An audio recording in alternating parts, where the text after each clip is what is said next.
O Brasil, nos últimos anos, especialmente agora no ano que passou, 2017, está passando por um momento em que determinados discursos são impostos como os discursos verdadeiros e politicamente corretos por um Ministério da Verdade que ninguém sabe quem é que designou, que tem seus policiais da verdade que estão lá para cumprir as determinações desse ministério. É uma espécie de grande 1984.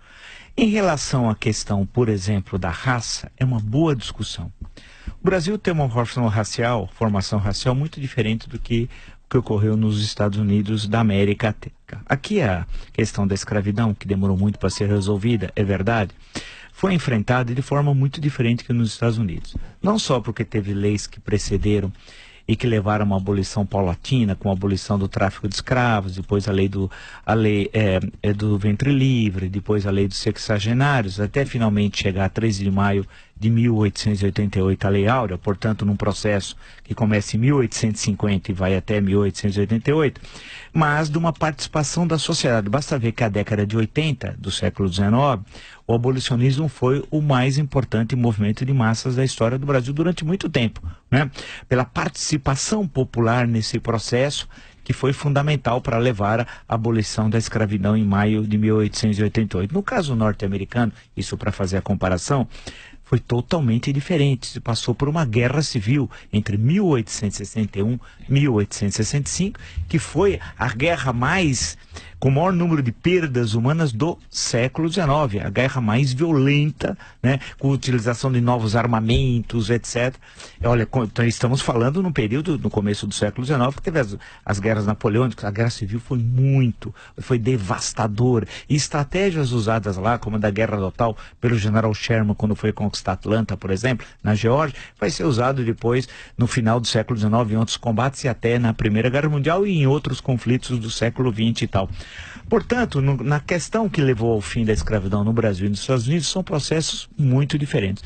Por outro lado, mais uma diferença importantíssima, o Brasil era um país mestiço, era e é um país mestiço. No século XIX, parte da elite brasileira é negra e mulata. Nós temos negros como senadores, como deputados, como parlamentares, não vou dizer deputado federal porque não havia o federalismo, mas na Assembleia você tinha deputados negros, você tem uma nobreza negra, né? A grande parte da elite intelectual brasileira no século XIX é negra ou mulata, pega todos os nossos escritores, né? Isso ocorria nos Estados Unidos?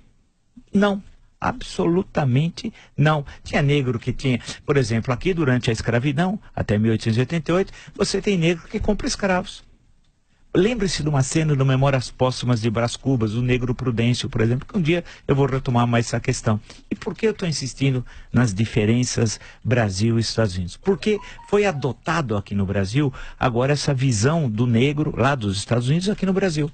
Foi importado, foi entrando paulatinamente isso, através dos artistas. Tem um, por exemplo, da Globo, que se diz agora o grande intérprete da questão racial no Brasil. É um bobinho, não passa de um bobinho, né? E essa visão norte-americana do conflito branco e negro.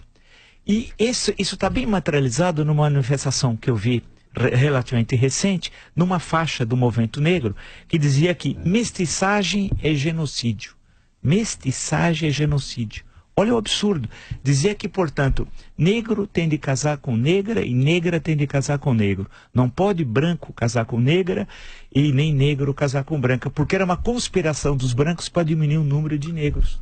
Portanto, mestiçagem, segundo essa leitura norte-americana, reacionária, anti-brasileira, era que estava levando ao genocídio. Inventaram uma interpretação também vinda dos Estados Unidos, que o Brasil é um país negro. Não, o Brasil é um país mestiço. Os dados do IBGE são muito claros, basta ver o número de pardos. Ah, mas pardos não existe. Existe sim.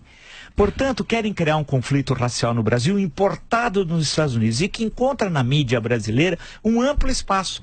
E é chique repetir o que diz os norte-americanos. E você tem atores de quinta categoria, atrizes e atores, que é da batatinha quando nasce, esparrama pelo chão, são atores assim, de fundo assim, né? Jornalistas de oitava que nunca estudaram coisa alguma, movimentos picaretas, oportunistas nessa questão.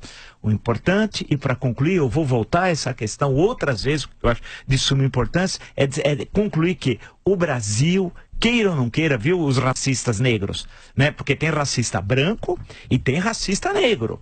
Os dois devem ser combatidos. Os dois devem ser combatidos. Não significa que não tenha racismo no Brasil. Tem de ser combatido. E esses aí nem sabem da Lei Afonso Arinos de 1951, por exemplo.